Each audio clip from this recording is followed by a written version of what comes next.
Welcome, everyone. As you are joining in, would love to hear your ideas to this prompt on the screen. Describe a time as a learner where you were able to follow your curiosity and direct your own learning. How did that make you feel? And thanks to Holly for kicking us off. Thank you, Karen. Reminiscing about the apricots and blunts on pack and ride. Thanks for sharing your experience, Karen. Won't call her friends, 'cause she's ashamed of Welcome, being Sherry. locked into bed. Can't feel her legs. Holly, would love to hear more. What made that 5th grade class so special for you? You're not alone, like you think you are. You're not alone. As these answers come in, would love to hear people making some trends, noticing some similarities or differences between everyone's responses. You're not alone. You're not alone. You're not alone, like you think you are. You're not alone, like you think you are. We all have scars. I know it's hard. You're not alone. Love these stories that we're hearing. Thank you, Shauna. Aldo, Mary, thank you so much. Ramin, welcome. You're not alone. Started sweating bullets when her dad asked, how'd you really feel? She said, I've been feeling like. Thank you, Stacey. I'm starting to notice many people enjoy researching their own questions as part of this and having the space to do so. Won't call my friends. I'm persuaded that they'll leave in the end. Thank you for sharing, Sherry. Can't feel my legs. I'm I used to be a science teacher, so all these science responses are warming my heart. You're not alone, like you think you are. You're not alone, like you think you are. All right, well, welcome everyone. I'm so glad that you're here. Nathan, if you want to kick us off, and then I will take it from there. Absolutely. Thank you so much, Erin. So everybody, it is my absolute pleasure to introduce Erin Ashley. She's one of the directors for TNTP and their consulting team. She is an absolute expert in competency-based learning and has been supporting Utah's Nevada Department of Education. And we're so happy to have her here in Nevada. She's doing great things with us as well. And she's here to teach you all about how to really reach your students with new and exciting frameworks. And if it's not new, then it might be new to you, and it'll be absolutely spectacular. Thank you so much for being here with us, Erin. The session is being recorded, and about halfway through, I'm going to put the attendance link in chat, and then we have a session survey at the end. I believe the waiting list is now empty, so if anyone else comes in, I will let them in and I'll repost the link. There's a note catcher in the chat that has all the links you'll need for today. And so please don't let me take any more of your time. Thank you again for being here. Thank you so much for the opportunity to be with you and learn alongside you all today. This is going to be a very interactive session, so I know that you might need to step aside or eat something depending upon where you are in the world and what is going on. That said, I would really encourage everyone to come off camera or turn your camera on and participate as much as possible. This is an opportunity for us to learn in community. And I would actually just love to, before we begin, just kind of see who's in the room. So either just by waving or using a reaction symbol, I would love to just start by understanding who's in the room. First off, do we have any K-6 teachers in the room? Got a few people. Thank you so much. Welcome. Good to see you here today. Do we have any secondary teachers? So people who are teaching grades 7 through 12. Okay, great. Excellent. Any higher education teachers? Okay, how about students? parents, and you might have dual roles here. Administrators at any level. And perhaps instructional coaches. All right, welcome everyone. I'm so glad that you're here. Prior to being at TNTP, I've served as a science teacher, an instructional coach, a school leader. And as I started my teaching education, or my role, my education career, like many of you, I found that it was often unsustainable. I found that my students were coming in with many different needs, many different things that ignited their passion. And as one person, I felt really just not enough. I felt like I couldn't meet everyone's needs. And if that resonates with you, I'm here to build on what you might already know about competency-based learning and share with you some both mindset shifts as well as some practices that can support you to accelerate learning, meaning supporting all of your students to reach their goals, and also make your life a little bit more sustainable. So depending upon your role, we'll be toggling between whether you're an administrator or a teacher or a student. But I aim to support you to develop along your own knowledge around competency-based learning and allow you to both experience what it can be like to be a learner in a competency-based environment. A little bit about me. I work for TNTP. TNTP stands for the New Teacher Project. It was started about 25 years ago with an effort to address many of the issues with the teacher pipeline. Since then, we've expanded to serve districts and communities across the nation. Right now, we've worked with about 300 different districts to support all different issues. And what connects all of our work together is this idea that we put great teaching and learning to work in the colleges in partnership with the communities that we serve so that students can graduate ready for success in college, in career, and in life.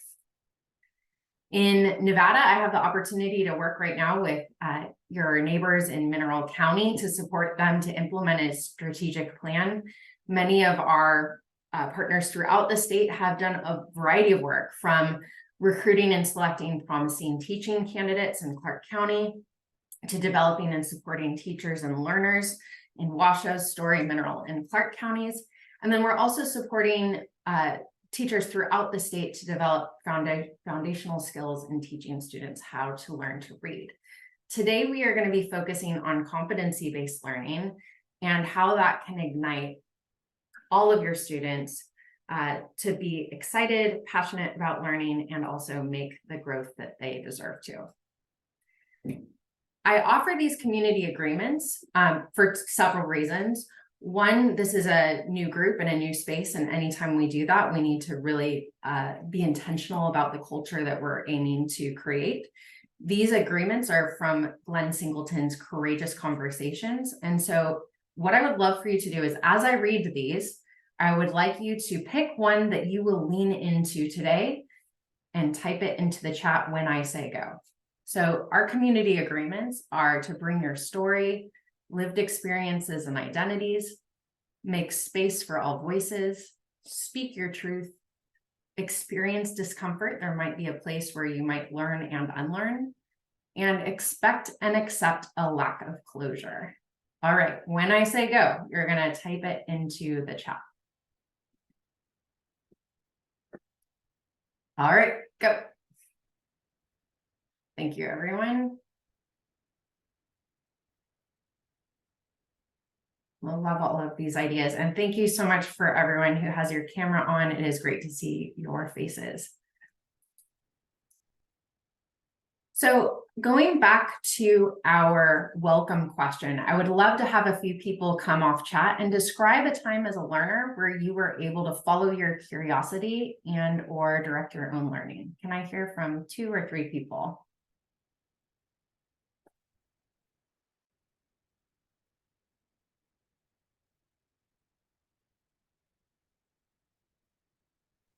I suppose I'll go. I just wrote in the chat, in 11th grade, I think I was in an ELA class. We did like an informational essay. I think it was something about anti-smoking was what I had chosen as my topic. And then she offered us a challenge to create a slam poem instead of an essay, and not everybody took it. But I was curious and then got to work with a small group. We ultimately did our own poems, but we were collaborating with each other and things like that because I think we were all on a different topic. But that's something that out of a lot of not choice in my learning throughout K-12, this was one. Thanks so much for sharing, Claire. Would love to hear from someone else. I'll go next. My parents really pushed going to college, and it was mandatory that I went, and you've got to become a doctor, you've got to do something big. But when I met my professor, who was my English teacher, and he saw I had a passion for English and he saw I had a passion for reading, he invited me to become one of the tutors in the English department. And he just encouraged me to just follow my passion.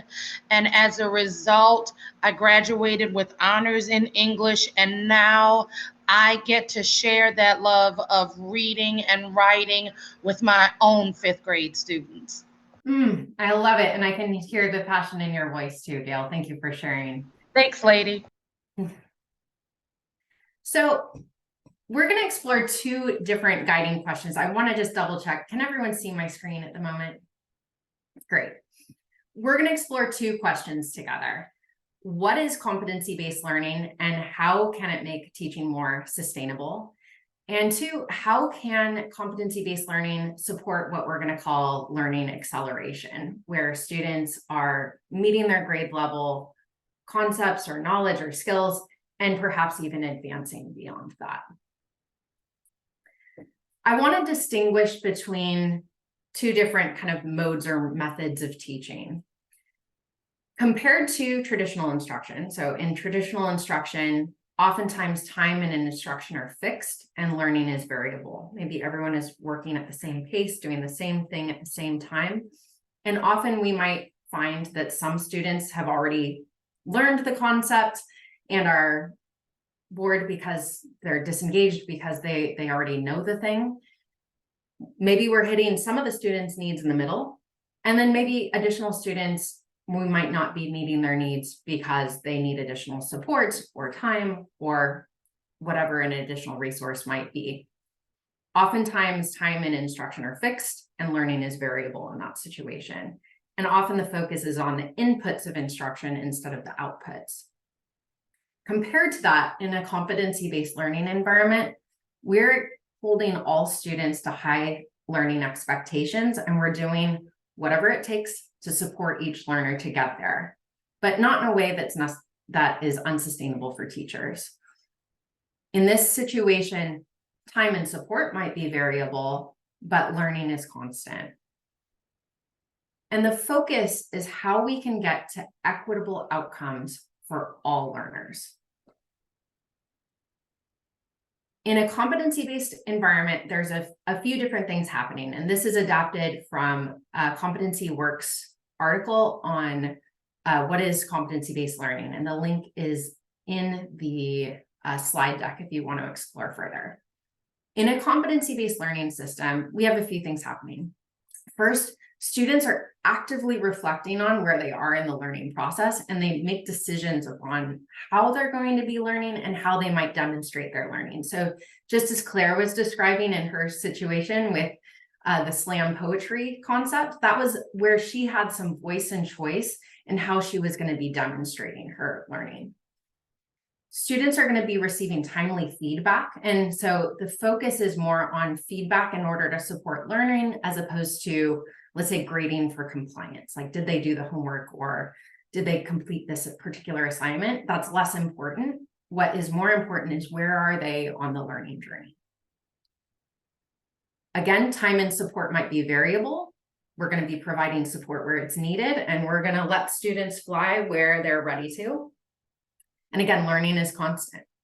And I can't emphasize this enough.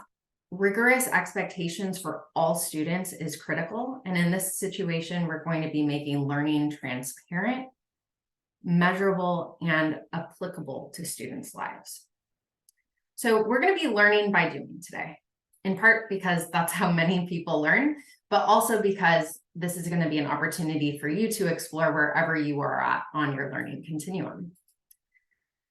Thinking about the portrait of a learner in Nevada, one of the key pieces of the profile is this idea of empowering students so that students are thinking about, how am I going to be growing in my learning? Some components here that connect to competency-based learning is this idea of students reflecting on their personal areas of growth, what their strengths are, connecting with what they're passionate about so that we can connect to something that they are curious about, supporting students to be self-aware, and supporting students with both the academic skills, but also the social and emotional needs that they might have. So I want to unpack this word empowering a little bit more before we dive in. Empowerment necessitates agency. So empowerment requires students to develop agency to own their own thinking. And there's lots of different aspects of agency. Students need autonomy. So as Gail was sharing, she had the space and the permission to support other learners. That's one example of autonomy. She had a self-awareness of where she was in the learning process, and she was able to engage other students. She also had this idea of a growth mindset where she could learn by doing it. Maybe she didn't have all the answers, but she could figure it out. So as you can see, there are many, many different pieces of the puzzle for agency. And I want to break it down into 3 components so it's a little bit more digestible and you have some actions for how to support agency.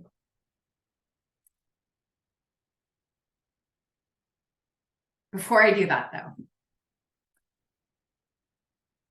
the National Equity Project has a variety of mindsets that can support students, and just generally, as we're thinking about making changes in education, a mindset that is kind of inherent in all of this is how we can shift power dynamics. And so coming to that idea of autonomy specifically, or giving students the permission or that power in order to learn on their own, one of the things that we're doing is we're moving from a power over students perspective to a power with or empowering students perspective. And one of the things that this can do, it can be a little uncomfortable as a teacher, but what you're going to be doing is you're going to be scaffolding this for students so that they're going to have the supports that they need to run, but they are also going to have the space in order to make mistakes and to learn from those mistakes. And so as we're doing this today, I want you to think about how you as an educator or a leader or a parent are shifting from this idea of compliance and power over students to how you might move to power with your students. I want to describe agency a little bit more, what it looks like. Could I have someone come off mute and read for me these 6 bullets? Someone who demonstrates agency will do what?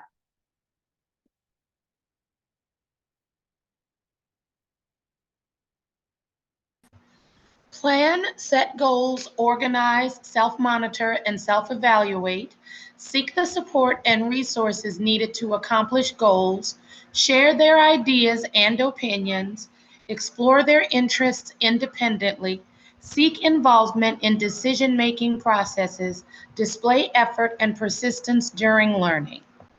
Thank you so much, Gail. I'd love to hear from 3 other people in just a moment.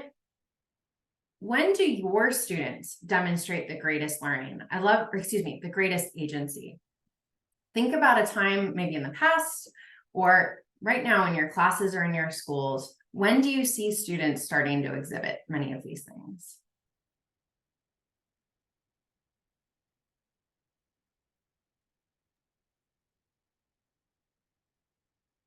I think for me, it's during math. I have students that come up with their own ways to solve problems. And like I have some students that count on their fingers and it's not the way we normally would count on our fingers. And I don't even understand how they're getting the correct answer by doing that. And I asked them to show me, and I'm still completely like, well, how did you get that? But it's their way of doing it. And as long as and I tell my students all the time, as long as you get the correct answer and the instructions don't say do a specific strategy, do whatever works best for you. Mm.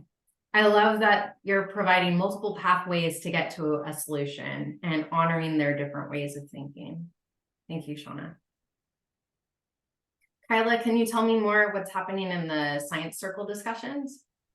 We're using Amplify in the classroom, so it gets situational problems that the kids have to come up with their own solutions. We're still integrating content, and they're coming up with their own solutions, and I'm not providing any solutions at all. They're coming up, what can we do? Like our last unit, we're just starting a new unit. Our last unit was harnessing human energy. And they had to come up with ways that rescue team can provide energy in the field without plugging into an outlet, because they're out in the field and they don't know how long they're going to. So the kids had to come up and design their own device that would be able to provide that energy. And they're mostly using kinetic energy to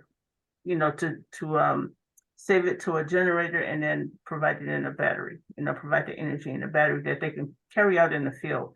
But they still had to think of ways where it couldn't be too heavy. It couldn't be too cumbersome for them to wear at all. But the kids came up with some great ideas, and they were, taking people down. It's like, no, that won't work because it's too heavy, So the conversation was really, really good. So after that, they were able to design, on paper, their own device. Amazing. This is such a powerful example. I'm going to keep coming back to it here. And thank you to everyone who's sharing and making connections in the chat too. Love all of these ideas. So I want to break down agency into 3 components. So first, to define agency, it's where students are doing what Kyla just described and Shauna just described.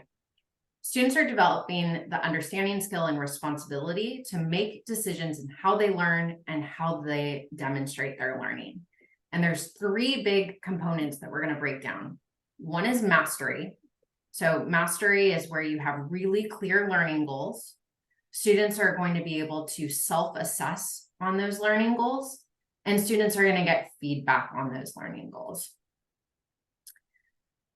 Students also have autonomy. So you just heard in Kyla's example with energy, they had a lot of different voice and choice in how they were learning and how they approached that problem. And they had some decision-making in both how learning occurs or was demonstrated. It's also purposeful. And again, going back to Kyla's example, that is a real world problem that's absolutely relevant to students' lives. Through this, they had some really clear opportunities to set goals for themselves. And their work is relevant in a way that it's going to contribute to others in a meaningful way. So I'd like for you to just think about each of these and the different elements that undergird them. And I want you to self-assess your relative strengths for a moment. So considering mastery, if you feel like mastery is something you do relatively well to these 3, you're going to come off camera or turn your camera on and wave. If autonomy is your relative strength, you'll wave there. And then for purpose, you'll wave there. All right. If mastery is your relative strength, I'd love to see you wave. Okay. How about autonomy? Seeing a few people wave there. Thank you. And purpose. Okay, great. So I'm going to give you some really clear descriptors for these in a moment. In your note catcher, there is a link to a document that's called Competency-Based Learning, Self-Assessment, and Resources. I'd love for you to click on that link now.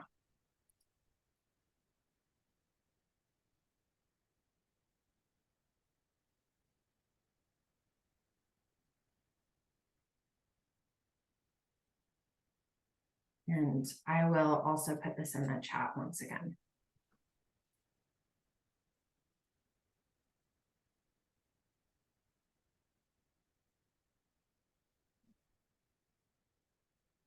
Again, please click on the link that says competency-based learning, self-assessment and resources. You should see something that looks like this. If you have this open, will you give me a thumbs up?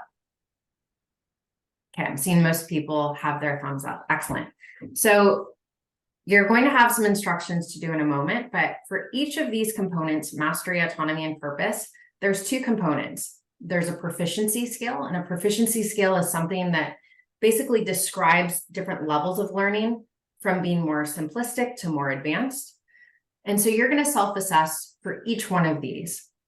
Are you at the emerging level for mastery, the developing level for mastery, or are you proficient or beyond? Your first step is going to be to self-assess your learning, and I'll give you about 3 minutes to do that.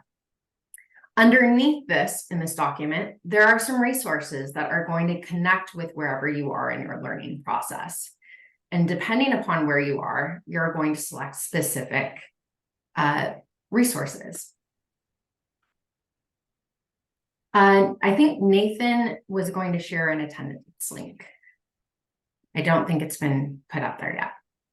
So here's what you're going to do. Your first step is going to be to complete the competency-based learning self-assessment, and you're going to determine where you are at for mastery, autonomy, and purpose. Next, I'm going to open up a Zoom room, and you are going to select which of these you want to focus on today, mastery, autonomy, or purpose. Once you get into your room, you're going to identify a timekeeper and a facilitator for your group. And depending upon where you are, you're going to select some of the resources below. And I'm doing this really deliberately so that you can all pick a resource that's relevant to you. Some of these are articles, some of them are videos, and they're on different topics. While you're in the room, you're going to take 8 minutes to explore whatever resource is most relevant to your questions that you have. And then you're going to have a chance to discuss what you're learning with the others in the room. So the facilitator will lead a discussion where each participant shares where they are in their learning process. Okay, could I have one person come off mute and share with me what we're about to do?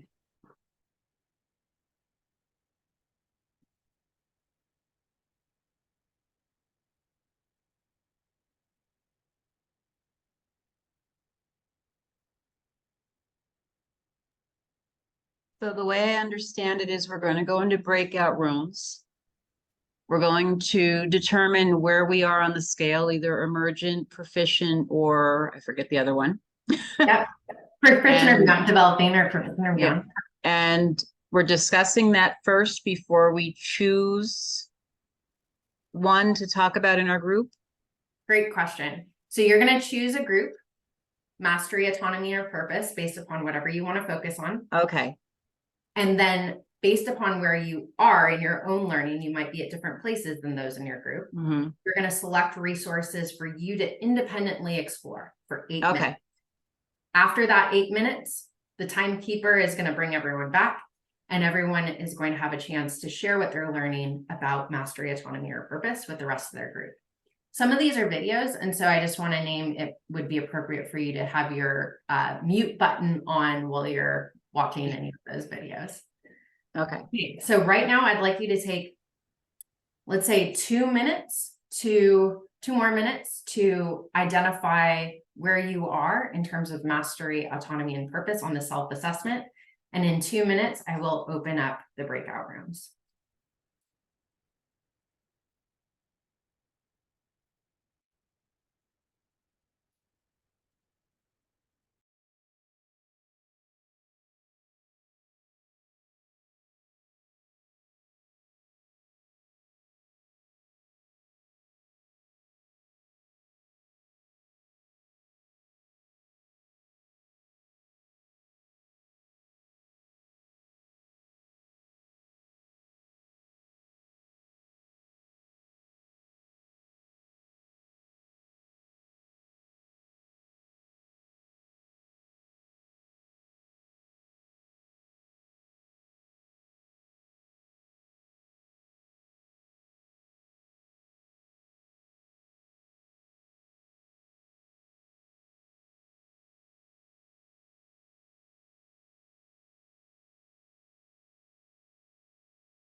Shauna, I love this question, and I'm going to come back to it at the end of our session today. I'll also jump into your breakout room when we get there. All right, I'm going to go ahead and open the rooms. So for 8 minutes, you're going to explore whatever resource is most relevant to you. And I'll send a broadcast message to everyone as well, but would love to see when I come into those rooms after 8 minutes for robust, rich conversation and learning to happen. All right, let's go.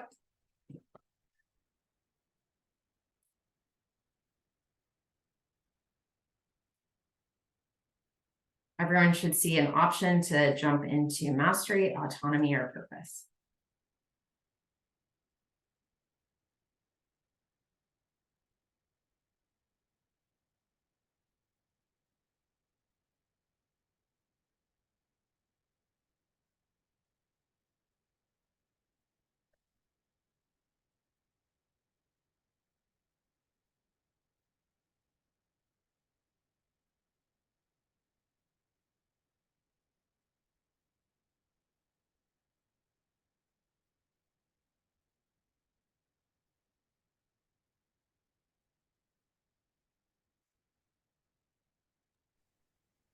Erin, we don't have the choices yet. Which one would you like, Karen? And I can. I would like autonomy. You got it. Thank you. It just came. Great. Anyone else interested in mastery? Yes, I am interested in mastery. Yes. Okay. I would like purpose. I don't see the choices either. For some reason, they're not coming up for everyone.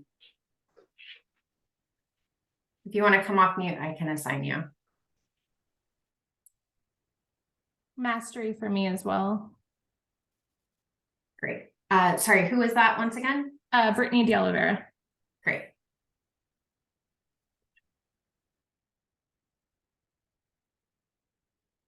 Erin Parker, where would you like to go?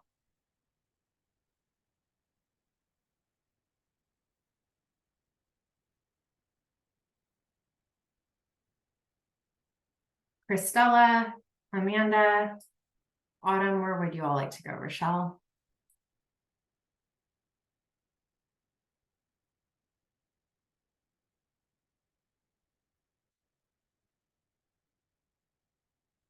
Nathan, if you don't mind moving people into the rooms as they'd like to, that would be very helpful. And I'm going to jump to the different rooms now.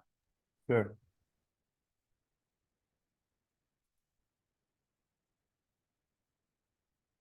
Erin Parker, I see that you said hi. Would you like to go into one of their, oh, you went to one of the rooms. Great.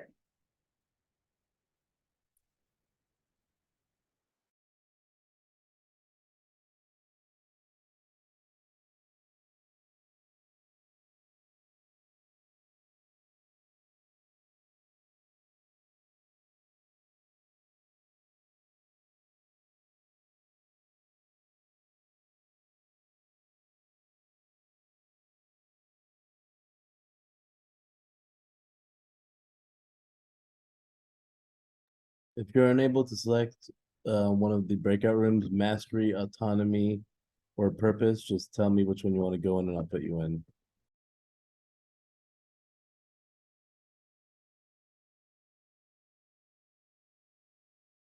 Michelle, you got it.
Gotta go in there.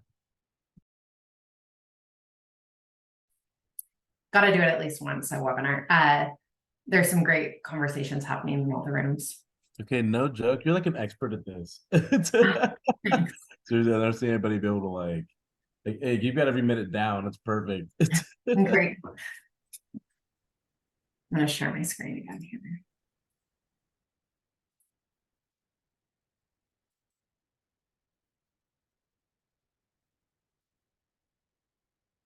I'll give them the attendance link when they come back in.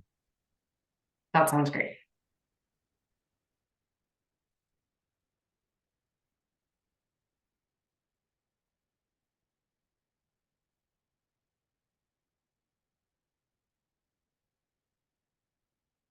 Do you know if the rooms are structured so it's 1 minute or 30 seconds? Or automatically? I think it defaults to 60 seconds. Okay. I'm not sure. Oh, perfect. 30. Great. Oh, 30 seconds, yeah. That's ideal. Great.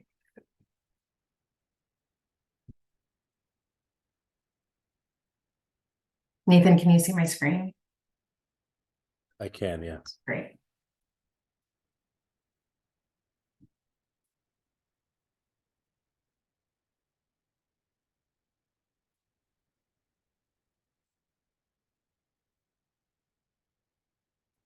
All right, welcome back, everyone.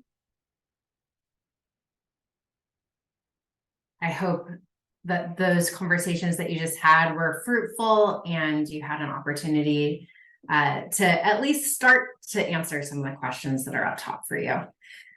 I'd like to take this as an opportunity to kind of have you reflect on your own learning in one of those metacognitive moments. So what you just experienced was me trying to model competency-based learning for you. How did that empower you as a learner? And how might this make teaching more sustainable for you in the future? I would love to hear your reflections, and I'd love to hear from at least 3 people.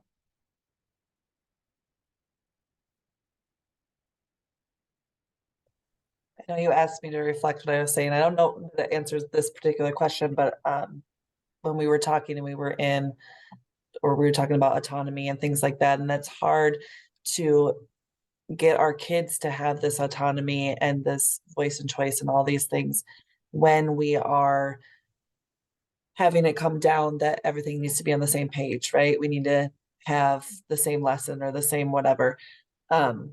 I believe in content areas being on the same page of thought, like we're on this standard, we're on these things. I understand formative assessments, but I think we need to somehow get back to the PLC of we have the same common formative assessment, but how did you teach it? And so look at your results and my results, and maybe they were similar and great, or maybe my kids didn't do so well, and how did you teach it? And now we can be sharing teaching ideas instead of fighting over, no, I want to teach it this way, and no, I want to teach it this way, and having to have a consensus on how we're teaching it exactly the same. So it's hard.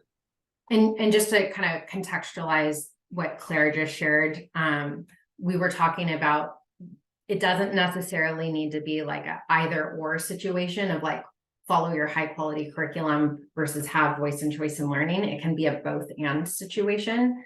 And the more that you might be thinking about providing students access to high quality curriculum and also having some space to address each learner's needs, that there's some different ways that you can do this.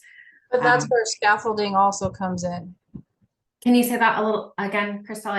You cut out there at the end. That's where we can also have scaffolding come in to where, because not all of our learners are, at the same level. You have some that are a little bit higher, some that are a little bit lower. And so, yeah, we may be doing all the same assessments, but sometimes those assessments have to be slightly modified.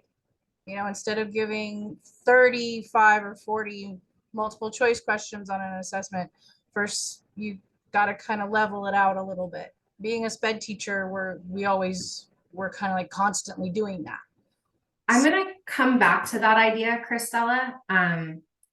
because there's some research we did as a organization that I think will speak to that idea. And I'll just share, there's some ways that competency-based learning can be great, and there's some ways that it can do harm. And so as we think through this, we want to make sure that we're using this in a way that is going to support all of your learners, inclusive of multilingual learners, students with IEPs, and so on. So I'm going to come back to that. Karen, I'm wondering if you can voice over your comment that you put in the chat. So coming to this idea of, in this meta moment, you just experienced this as a learner. How can this make a teacher's life easier? Okay, let me hold on. I have to make my view bigger. All right. So as we were in our chat, we looked at the ladder, and most of us thought we were emergent. Then when we looked at it, we're actually at level 4 or 5 on that ladder, which is going into the what was the second one? So real quick for context, not everyone saw the ladder. Oh, yes. Karen's group was exploring different levels that they can provide students autonomy and voice and choice in their learning. And if you're interested in exploring that, it's called the ladder of student involvement. So the way I saw it is, if I could give my students more autonomy in what they were learning, it would give me a little more wiggle room in what I'm teaching. Yep. So it wouldn't be, I mean, right now we were just given a new ELA program, and it's overwhelming as it is, but there's no room for wiggle. You know, so if I could find a place for wiggle room for my students to have their own voice, it might give me more opportunity to differentiate better. Yep. So places I might, if you're just getting started with competency-based learning, I might start with science or math or history, getting really clear on your learning outcomes. Sometimes with the knowledge based learning goals, it can be a little bit easier to start there. And if you start by getting really clear on what your learning goals are, then students can take different paths. And to your point in the chat, Karen, you don't have to do all the work for your students. Your students are doing the heavy lifting. So just in this room right now, you all came at this from different places. You have different strengths, different experiences. And you were able to each take ownership of your learning to push a little bit further. So I'm going to shift gears here to think about this idea of learning acceleration. And I want to share some research that TNTP did with Zern that explores this idea of high expectations for all students.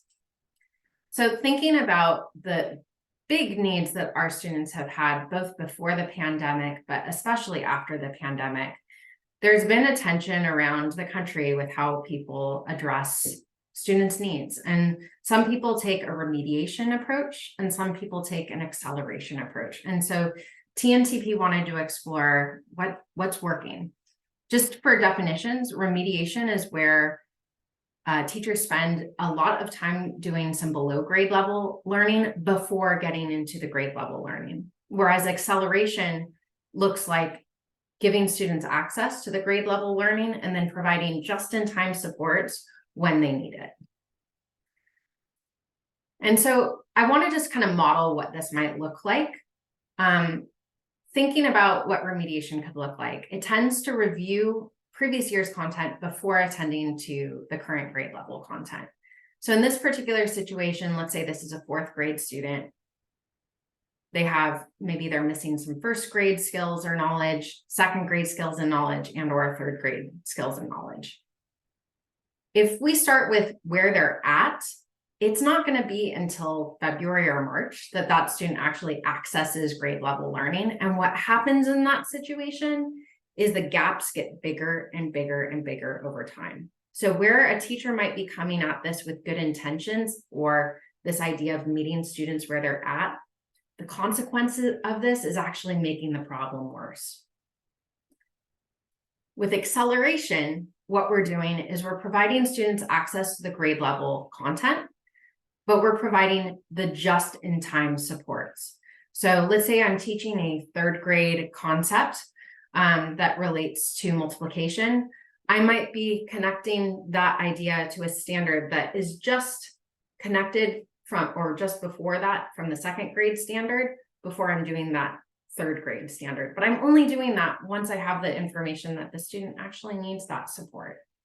In this situation, the student is going to have much greater access. And so it's assuming that all students can get there to that grade level standard or above, and that they're going to get what they need right when they need it.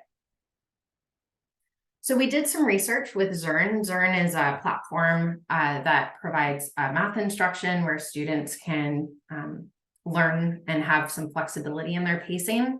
And what we found is that students who experienced learning acceleration both struggled less and learned more than students who started at the same level but experienced remediation instead. And in general, there was about a 27% more learning happening in those acceleration situations. So when you're thinking about this in a competency-based learning scenario, you're really clear on what your learning targets are. Let's say there's 10 learning goals over the course of the year for, let's say, science. You're not going to start with 2 or 3 grade levels below. You're going to start with that grade level content. And let's say they don't understand, I'm a secondary science teacher, so maybe they don't understand the relationship between cells and tissue and organs. I might go back and share that concept just in time, as opposed to going to multiple grade levels below. And I share this because it's incredibly important that all students have access to high expectations, but also the supports that they need to get there. Competency-based learning can be a super powerful approach to accelerate learning, and especially when teachers hold high expectations for all learners and provide just-in-time supports. So coming back to this idea that I think it was Christella shared, if in modeling this for all of you right now, I gave you really clear expectations for what mastery, autonomy, and purpose might be. And I know that you're all at different places coming in. What I'm not going to do is modify the learning outcomes for everyone. But what I am going to do is give you voice and choice in both how you're learning. And then if we were, doing a longer term course together, I might give you some different ways to demonstrate your learning. But I'm not going to modify my expectations for my learner.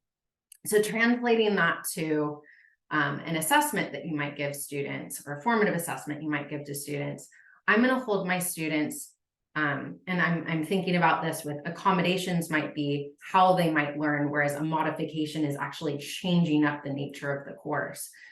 We need to make sure that we're only providing accommodations if their IEP provides for accommodations, and we're not lowering the bar for students. And so what this looks like is holding high expectations, and perhaps they might demonstrate their concept through maybe an oral conversation, but they're still going to show that learning concept. Or maybe they can demonstrate that same level of learning through a different mode, but I'm not going to reduce the bar. And so I just want to pause for any questions that you might have there.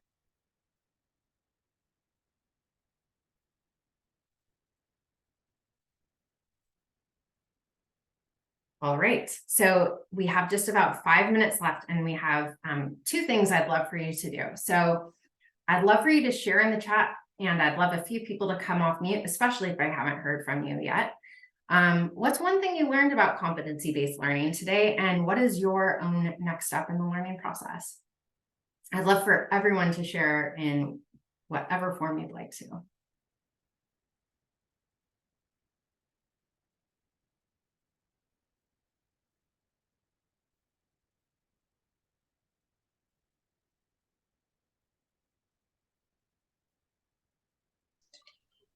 I think the idea of like acceleration over remediation makes so much sense, especially since we came back from the pandemic. I feel like we've wasted so much class time trying to dig back and back into those previous years to bring them to where we think they should be.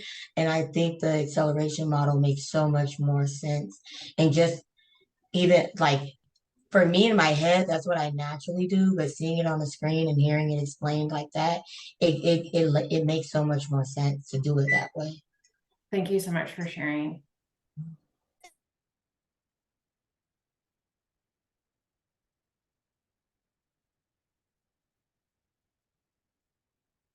Thank you, Brittany. Thank you, Shanna.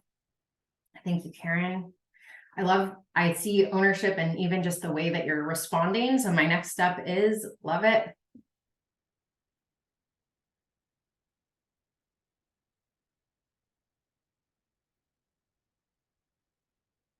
I hear one more person come off mute. What's one thing that you're reflecting on or have learned today?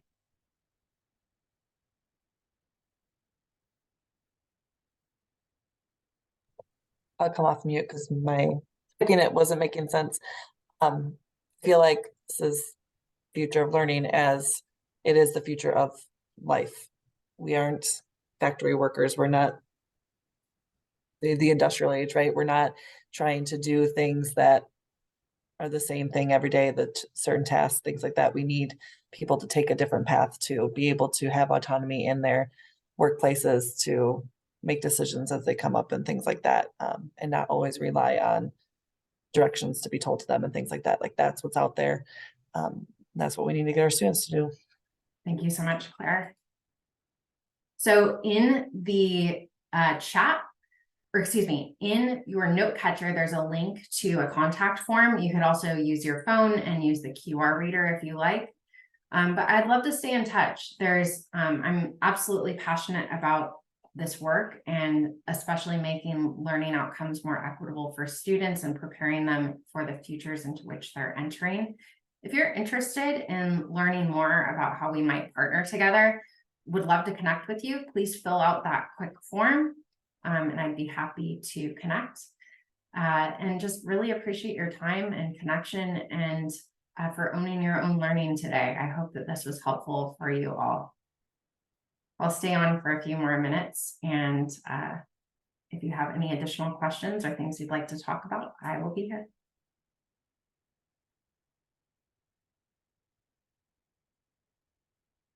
You cannot fill in the name on the form. Uh-oh.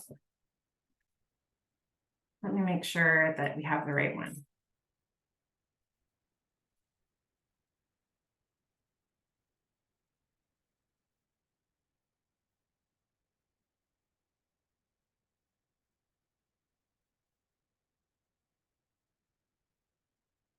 Nope. All right. Sorry. If you don't mind just writing your district, your name in your district and organization's name field, that'll be great. Sorry about that.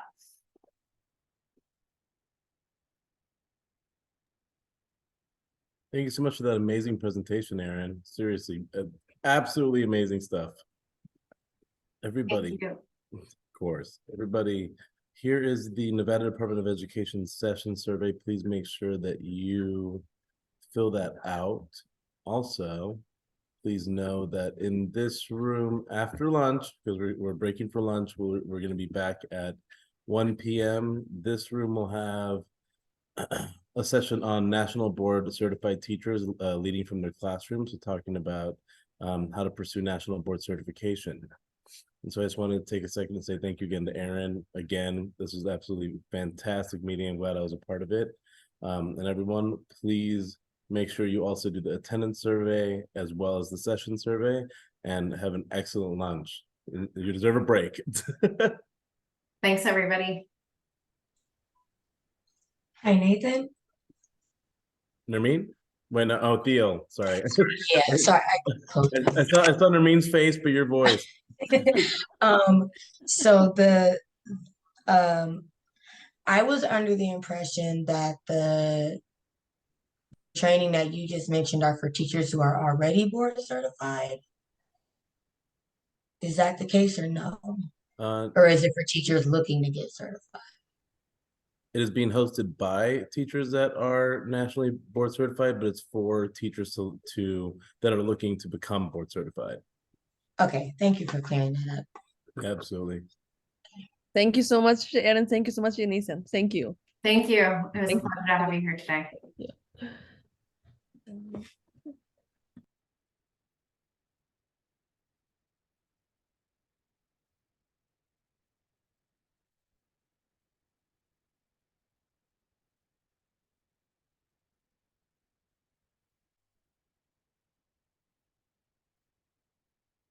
And Nathan, I'm wondering if you could resend the attendance link for us.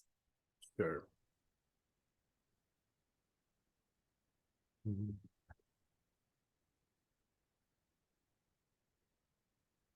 Oh, I see it. Oh.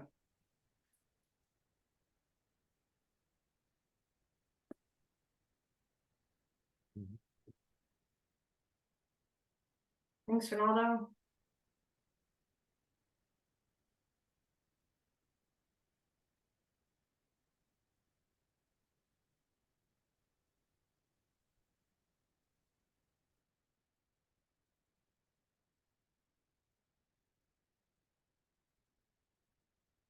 All right, everyone, thank you so much for your time. I'm gonna go ahead and log off. Anyone need the links? All right, have a great day, everyone. Thanks again, Erin. Yeah, thank you. Mhm.